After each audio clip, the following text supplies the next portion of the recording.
মা এবং বাবা ওলা সুন্দর, উভয় মাও সুন্দর বাবাও সুন্দর, কিন্তু এরার গর্ভত থাকিয়া এক বাচ্চা জন্মগ্রহণ করছে, ওরকম খালা যার কোনো তুলনা হইতে পারে না, একদম খালা।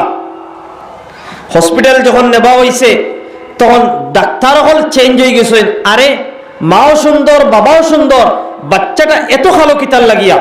মানুষের তো খালার মধ্যে একটা সীমা আছে, কিন্তু এটা অতিক্রম খালা, এত খালো কিতার লাগিয়া, কারণ কিতা? তখন তারা অন্তাকিয়া ডাক্তার হল, তারা অন্তাকিয়া এই তদন্ত করবার লাগিয়া এই মেয়ের গড় আইছে, বাড়িতে আইছে, যে কারণ কিতা এই বাচ্চাটা অত খালাওয়ার কারণ কিতা। তখন আইয়া তারা গবেষণা করিয়া এবং রিসার্চ করিয়া তারা অকথা বার করছে যে এই মেয়ে যে রুমো থাকতো ও রুমো খালো এক মূর্তি রাখা আসলো, আর সব সময় এই মেয়ে ও মূর্তির বায় ফলো করতো, মূর্তির বায় চাইতো। তাই তো বিদর্ভী মানুষ ওগুর পূজা করতো, ওগুর আরাধনা করতো, উপাসনা করতো, আর সব সময় মূর্তি নিয়ে গবেষণা করতো, মূর্তির বা সব সময় চাইতো।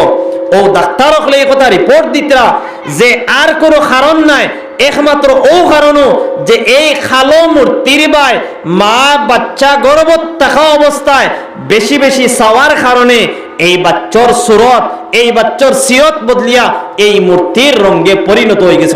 নাউযুবিল্লাহ। আজকে আপনার আমার, আমরা তো চাই বাচ্চাই তো আরে দিনদার বানাইতাম, সবেও চাই আমার বাচ্চাকে দিনদার বনতো, আমার বাচ্চাকে পরহেজগার বনতো, আমার বাচ্চাকে মুত্তাকি বনতো, আমার বাচ্চাকে পর্দাশীল বনতো, আমার মেয়েকে পর্দাশীল বনতো, সারায় চাইয়ার। কিন্তু আমি যে এগুলোর ফাউন্ডেশন, আমি যে এগুলোর মূল্য নষ্ট করিয়া আসছি, এইদিকে তো আমার ফিকির নাই, এইদিকে আমার চিন্তা নাই। আমি এইদিকে ফিকির করা লাগবো, আমার বাচ্চার হক আমি আদায় করা লাগবো, আমার বাচ্চা গর্ভত থাকা অবস্থায় আমি মা পর্দাশীল হিসাবে তাহা